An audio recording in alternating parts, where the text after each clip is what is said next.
अंधी सास की चालाक बहू। लो कर लो बात। शिव मंदिर का शंख भी बज गया। इसका मतलब सुबह के 7 बज गए हैं, लेकिन अभी तक नाश्ता नहीं आया।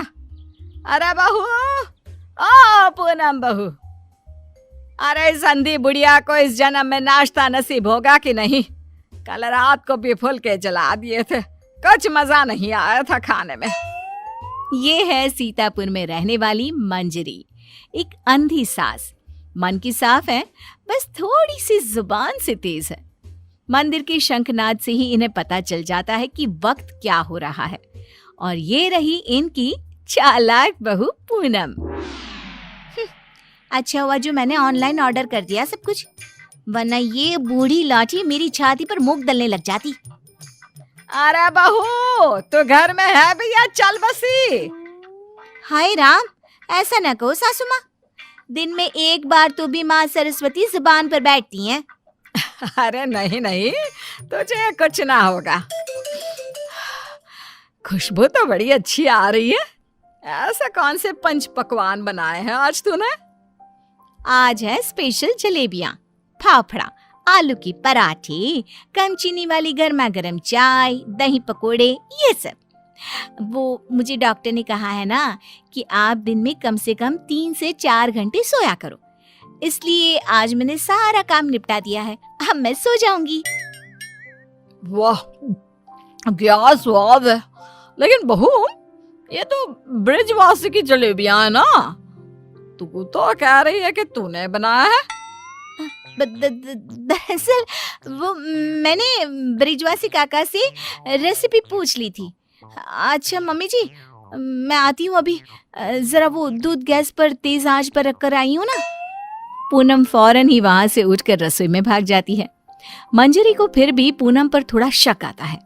पूनम ऐसे ही रोज अपने पति के पैसों को खर्च करके बाहर से खाना मंगवाती और अपनी सास से कहती कि उसने खुद बनाए हैं।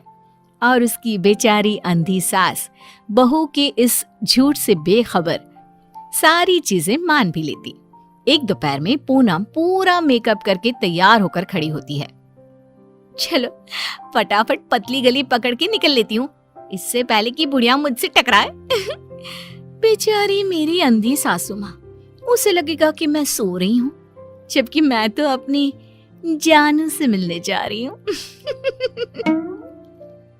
पूनम हर दोपहर को अपनी सास को बेवकूफ बनाकर बाहर अपनी बॉयफ्रेंड लखन से मिलने जाती थी, और आज भी कुछ यही प्लान था। ए जी ओ जी लो जी सुनो जी, मैं हूँ मन मौजी, करता हूँ मैं जो वो तुम भी करो जी। 1 2 का 4, 4 2 का 1, माय नेम इज लखन, सजनों का सजन मेरा नाम है लखन। लखन, तुम भी ना बिल्कुल एंटीक पीस हो। यार पूनम, हम कब तक ऐसे छुप छुप कर मिलते रहेंगे? एक तो मेरे पास कोई नौकरी भी नहीं है, वरना यह दिल वाला अपनी दुल्हनिया को खुद ही ले जाता। टेंशन मत लो, जब तक तुम्हारे पास पैसे नहीं आ जाते तब तक हम दोनों के लिए मेरा ससुराल है ना, मैं सब देख लूंगी। लेकिन तुम्हारे पति को शक वक हो गया तो? अरे मेरा पति तो मेरा दीवाना है, आंख बंद करके मुझ पर भरोसा करता है। उसके पास से घी निकालने के लिए उंगली टेढ़ी करने की नौबत तक नहीं आएगी। ओए होए, ओए होए होए, शुक्रिया मेरी जान, love you love you love you. I love you too. इसी तरह दिन बीतते रहते हैं। एक रात देवेश बहुत खुश अपने ऑफिस से घर लौटता है। माँ, पूनम, एक खुश खबर है। ऐसी खुश खबर कि जिसे सुनकर आप दोनों फूले नहीं समा पाओगे।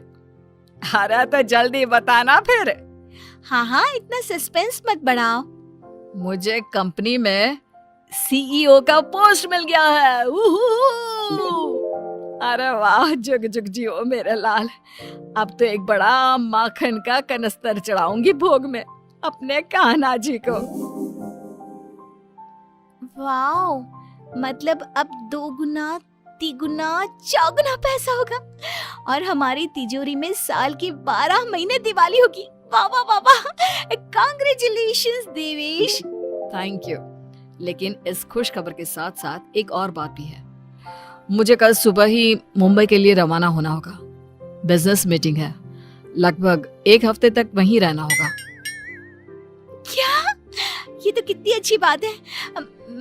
मेरा मतलब है कि आप मुंबई घूम भी लेंगे। कहते हैं ना, रात में मुंबई की सड़कें और नजारा काफी सुहाना होता है। वाकई में, ले जा इसे भी अपने साथ। अब मैं तो ठहरी अंधी। डॉक्टर ने कहा है रोशनी कभी भी आ सकती है, लेकिन मुझे तो ना लगता कि इस जन्म में आएगी मेरी आंखों की रोशनी। कैसी बातें करती हूँ सासू माँ आप भी। मैं भला अपनी सास को छोड़कर कहीं जाऊंगी क्या? अगर मैं चली गई तो आपकी सेवा क्या पड़ोस की मीना करने आएगी? देवेश, तुम आराम से घूम कर आओ और मेरे लिए एक अलग से सूटकेस भर के तोहफे लाना। इसे तो बस तोहफे ही दो, चाहे वो तीज हो, त्योहार या कोई और आम मामूली सा दिन। बस तोहफे तोहफे तोहफे। बिल्कुल पागल है ये। अरे, मैं तोहफे मांगू तो आपको क्या दिक्कत है? आप भी मंगवा लो ना। देख देख देवेश बेटा, कैसे कैंची की तरह तेज चल रही है इसकी जुबान। अरे आप दोनों शांत बैठ जाओ, मैं आप दोनों के लिए ढेर सारे तोहफे लाऊंगा बस। देवेश अगली सुबह मुंबई के लिए निकल जाता है। इसी बात से खुश होकर पूनम सोचती है, रास्ते का कांटा तो साफ हो गया है। अभी मैं चुपके से मेरे लखन को घर पर भी बुला सकती हूँ। इस अंधी बुढ़िया को तो कानों कान भनक भी नहीं लगेगी। पूनम अब रात को चुपके से पीछे के दरवाजे के जरिए लखन को घर पर बुला लेती है। अब जहाँ सास घोड़े बेचकर खर्राटे मारते हुए सो रही होती है, तो वो बहू की बात करने की आवाज सुनकर तुरंत उठकर बैठ जाती है। ये आवाज किसी आदमी की लगती है, शायद बहू के कमरे से आ रही है। लेकिन नहीं नहीं, मैं भी कुछ ज्यादा ही दिमाग लगा देती हूँ। देख रही होगी कोई भूत या फिल्म। अब तो पति नहीं है घर में, इसलिए रात भर ऐसे ही करेगी ना। लेकिन अगर कल जल्दी नहीं उठी तो फिर मैं इसके कानों के पास जाकर बर्तन बजाऊंगी जोरों जोरों से। ये सिलसिला रोज चलता है और मंजरी को रोज लगता है कि पूनम टीवी पर कोई फिल्म देख रही है। एक दिन जब पूनम बाहर होती है, तभी मंजरी सोकर उठती है और आंखें खोलते ही उसे सब कुछ दिखाई देने लगता है। वो अपने आसपास सब कुछ देखकर काफी खुश और आश्चर्यचकित हो जाती है। ये तो गजब हो गया, मेरे आंखों की रोशनी फिर से लौट आई। डॉक्टर ने सही कहा था, रोशनी कभी भी लौट सकती है। बहू, अरे ओ पूनम का चांद, कहाँ मर गई? देख तो अब मुझे सब कुछ दिखाई दे रहा है। अब तो मैं छड़ी का इस्तेमाल भी नहीं करूंगी और अब मैं रोज अपने भगवान जी को भी देख सकती हूँ। पूनम! मंजरी अपनी बहू को आवाज लगाते हुए पूरा घर तलाशती है, लेकिन पूनम उसे कहीं नहीं दिखती। तभी उसकी नजर तिजोरी पर पड़ती है जिसका ताला नहीं लगा था। इस पर वो जैसे ही तिजोरी खोलती है तो हैरानी से उसकी आंखें फटी की फटी रह जाती है। ये कैसे हो सकता है? जहां तक मुझे पता है, देवेश ने कहा था कि वो घर खर्च के लिए 25,000 दे के जा रहा है, लेकिन यहाँ तो उसका आधा भी नहीं है। जरूर ये पूनम ने पैसे अपने शॉपिंग पर खर्च कर दिए होंगे। पैसे को पानी तरह बर्बाद करती फिरती है। आने दो उसे, फिर देखती हूँ उसे। तब तक मैं अपने भगवान के दर्शन कराती हूँ। मंजरी मंदिर जाती है, अच्छे से दर्शन करती है और खुशी खुशी वापस घर की तरफ चल देती है। जहाँ रास्ते में उसकी नजर मंदिर के पास बहती नदी के किनारे बैठी अपनी बहू पर पड़ती है, जो लखन के साथ वहां बैठी थी। ये यहाँ क्या कर रही है और इसके साथ कौन बैठा है? पता तो करना ही पड़ेगा। अब मंजरी चुपचाप आगे बढ़ती है और वहीं पास में एक बड़े पेड़ के पीछे छुपकर उनकी बातें सुनने लगती है। सुनो लखन, कल मेरा पति आने वाला है। आज रात को तुम आना और हम दोनों पूरी तिजोरी पर हाथ साफ कर देंगे। और भी बहुत सारा बेशकीमती सामान पड़ा है घर पर, उसे भी हम अपने साथ लेकर यहाँ से भाग जाएंगे। आइडिया अच्छा है मेरी जान, अब हमें कोई नहीं रोक सकता। हम ना यहाँ से सीधा सिंगापुर जाएंगे डार्लिंग। बाप रे बाप, इसका मतलब इस महारानी का इस मुफ्तखोर के साथ चक्कर चल रहा है। अच्छा, तो मेरे बेटे को लूट कर अपनी दुनिया बसाने का प्लान चल रहा है। अब रुक, तुझे दिखाती हूँ दाल और आटे का भाव। अब घर पे अच्छे से डोली सजाती हूँ तेरी विदाई के लिए। मंजरी वहां से चली जाती है और कुछ देर बाद जब पूनम घर लौटती है तो वो दोबारा उसके सामने अंधी होने का नाटक करने लगती है। अरे सासू माँ, व्हाट्सएप? अरे कुछ नहीं बेटा, बस वो देवेश की याद आ रही थी। अरे सासू माँ, इतना लोड क्यों ले रही हो? वैसे भी वो कल तक वापस आ ही जाने वाला है, फिर क्यों खामखा परेशान हो रही हो आप? वैसे भी कल से आप दोनों माँ बेटे अपने रोने के दिन भरने शुरू कर देना। क्या कहा? मेरा मतलब कल जब आएंगे एक हफ्ते के बाद, तब आप कर लेना ना भरत मिलाप, गली मिलके जी भर के रो लेना। अच्छा, ऐसा कह रही है क्या तू? ठीक है, चल बहू, मेरे ना घुटनों में काफी दर्द हो रहा है, थोड़ा बाम लगाकर मालिश तो कर देना बेटा।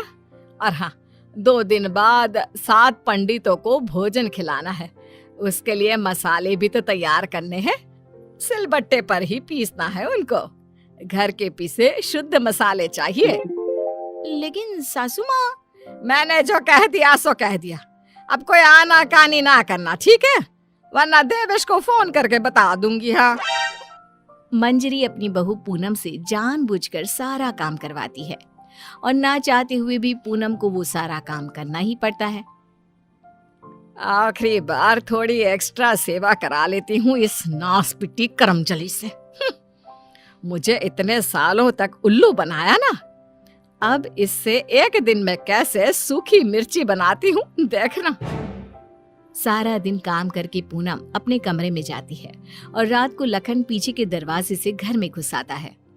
किधर है सारा माल? जल्दी करो, अपने पास बिल्कुल भी टाइम नहीं है। पूनम और लखन मिलकर सामान चुरा ही रहे होते हैं कि तभी वहां पर देवेश और मंजरी आ जाते हैं और उन्हें वहां देखकर पूनम और लखन के पैरों तले जमीन खिसक जाती है। देवेश, देवेश, तुम? सासू माँ, आप देख सकती हो? कैसे? तुझे क्या लगा तू हमें इस तरह चूना लगाकर आसानी से बचकर निकल जाएगी? पूनम, जो कुछ भी तुमने हमारे साथ किया है ना, मैंने कभी सपने में भी नहीं सोचा था कि तुम ऐसा करोगी। बहुत बहुत गलत किया तुमने। और तू लंगूर लखन, तेरी तो ऐसी की तैसी। बचाओ, माफ कर दो भैया, माफ कर दो। लखन हाथ जोड़कर खड़ा हो जाता है, लेकिन देवेश उसे नहीं छोड़ता। वो तुरंत पुलिस को बुलाता है और पूनम और लखन को फ्रॉड और चोरी के केस में अरेस्ट करा देता है।